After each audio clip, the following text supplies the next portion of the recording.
Hello everyone, and welcome to some MiSTer FPGA news. This week, we will be talking about some new arcade cores released, developments for future arcade cores like Raiden 2 and Mortal Kombat, and more. So let's get to it. MisTex is a fork of MiSTer with the goal of being able to use whatever FPGA chip you want, paired with the all-winner D1 as the HPS. If you are interested in following the progress of the MisTex project, you can follow the developer Hans on Twitter. This week, a video of the project running Qbert on an RTX 100T FPGA was shown. In another tweet, Hans talked about the possibility of using a Raspberry Pi Zero as the HPS because of the better software support than the current all-winner SoC that's being used. And Hans also showed a picture of what the MisTex cape attachment for FPGA boards looks like on a Deca board. The hardware is open source and you can download the files to build your own from GitHub. Since this project is still in very early development, it's best to wait before purchasing anything. Darren O just announced that 2 new arcade games have been released. Both are SNK games, and one is The Next Space, which is a vertically scrolling shooter, and the other game is Paddle Mania, which looks like an alternative tennis game where paddles are used instead of tennis rackets. You can download the cores manually or by enabling the CoinOp collection database in the Update All script. Track 17 has a public Patreon post that talks about future core work.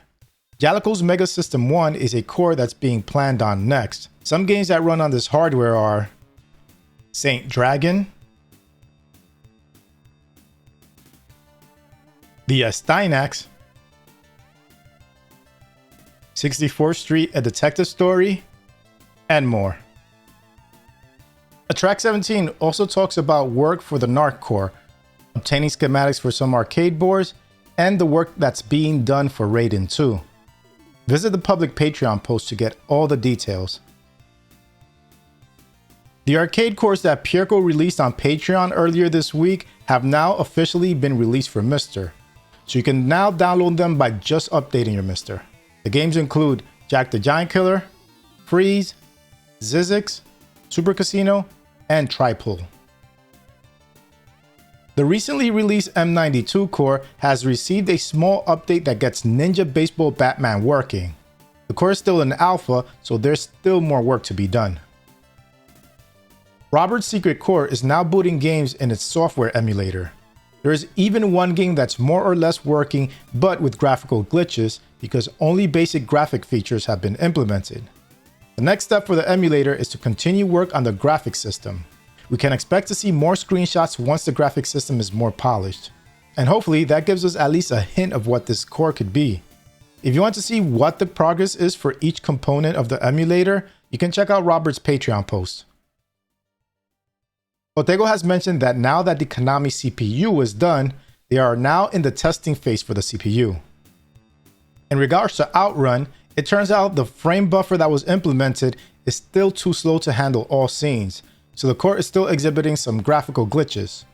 So work is still continuing on improving the frame buffer, and Jotego stresses the importance of it because it will be needed for more games. Jotego also talks about the status of the chip trace that's being done for the CPS3 chips. This is a public Patreon post, so everyone can read it. Track 17 made a post hinting us that work on Mortal Kombat has begun. Also, on a public Patreon post, Track 17 says, "I'm going to be beta testing and work on other titles in the Y-Unit hardware." The Y-Unit is the hardware that Mortal Kombat runs on.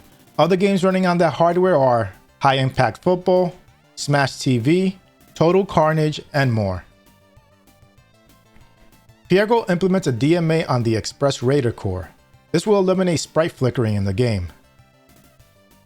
The MiSTer FPGA Discord Game Challenge is a monthly challenge that lets you compete with other Discord members to see who gets the highest score in a chosen game.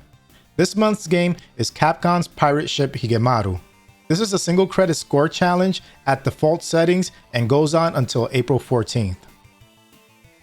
And other miscellaneous MiSTer fixes and updates are, for the C128 core, the framework was updated, sync issues with VDC on analog output was fixed, There are fixes to MMU and CPU incompatibilities, support for some C128 cartridge formats was added, and other various small fixes.